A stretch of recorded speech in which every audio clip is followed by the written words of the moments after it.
Welcome back to Letter Perfect. Really glad that you're here. We want to do a few things today. We want to have an INCOWRIMO update.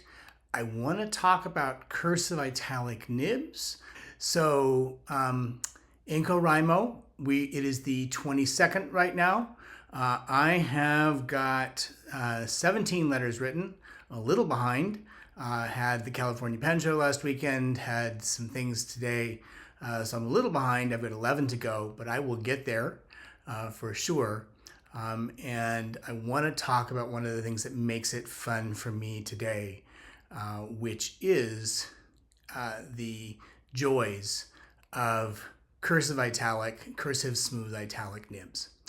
So today I had a really great opportunity. Today I went to the Southern California Pen Collectors Club. We had a meeting today in a library at Caltech, which is really a lovely spot. And I had volunteered to do a presentation demonstration on cursive italic nibs. What is a cursive italic nib anyway? What am I talking about? Well, I want to give sort of the history. Many of you may have, for the very first time, ever done anything special with a pen when you were maybe a child or a teenager and you were into calligraphy for a period of time. I know I was. Got some black Osmoroid pens and worked my way through trying to do lovely lettering. And when you think back to the history, like if you look at something like the Declaration of Independence, any of our historical documents written in the 18th century or earlier, those documents have this beautiful line variation. They have this beautiful, wide downstrokes, very narrow cross strokes, and very flowing. And so that was done primarily with quill pens. Quill pens and pens made with reeds. So the quill pen provided that beautiful, the dip, it was a dip, you dipped it in the ink, but it had that lovely flow. How can you get that with a fountain pen today? Well, a lot of people use stub nibs, right? Stub nibs, and I'm going to show some pictures. These pictures come from the Pen Realm website. I talked to Kirk Spear. He gave me permission to use these images because I really think they show these nibs really help understand the sort of the architecture of the nibs. And so thank you, Kirk. And so if you look here, this is a stub nib.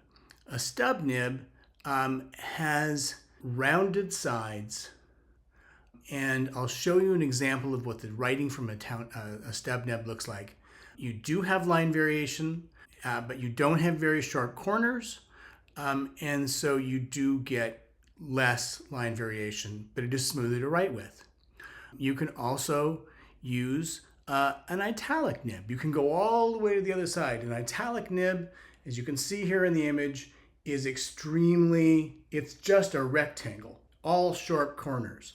You really have to know what you're doing to be able to use one of these nibs. This is, it will literally dig into the paper. Those corners will dig into the paper if you don't hold it, if you don't address the nib just perfectly to the paper. Awfully nice, very beautiful, but extremely, you have to have a great amount of skill, and it's a very specific use case. So maybe we can soften it up a little bit. Maybe we can do it so it's a little easier to use, and that would be a cursive italic. Here you can see on the cursive italic, you do have sharper corners, but you also have a rounder bottom, right? That allows for a still pretty position dependent as you're addressing it. Can't be off to the side, you'll dig into the paper. But definitely a closer line to what you would see with a true italic, with that, all four corners being very sharp. Even that, depending on the grind, can be a little tough to use just for normal day-to-day wear. And that's where the cursive smooth italic comes in. You can see here the cursive smooth italic still has a upper area that is pretty flat. but it has softer corners and allows for a lot of line variation, but much smoother and easier to use for a regular writer. And this is really my love. I can't show you everything, but I do want to call out the nib meisters that I have used. Matthew Chen, Annabelle Hiller, Kirk Spear, Gina Salarino, CY of Tokyo Station. I'm going to give you a demonstration. This is just a Kakuno nib, a normal medium nib, no cursive italic. You can see that the line is very consistent and no line variation. This now is a stub nib, TWSBI 1.1.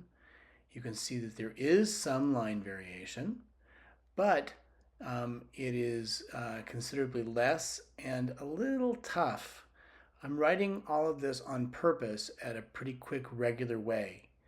Now this is a Natuno done by Matthew Chen, broad to Cursive Smooth Italic, and it is a smooth, and you can see even when writing quickly with not a lot of any kind of special effort, there's so much line variation, and it's really lovely.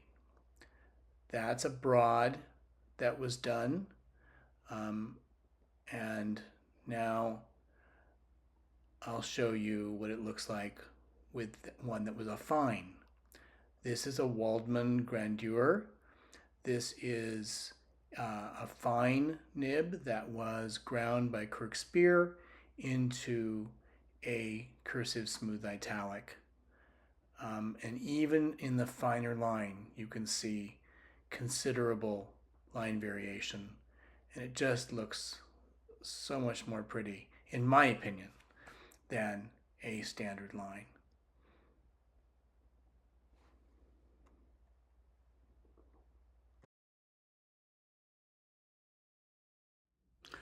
I hope you found that interesting.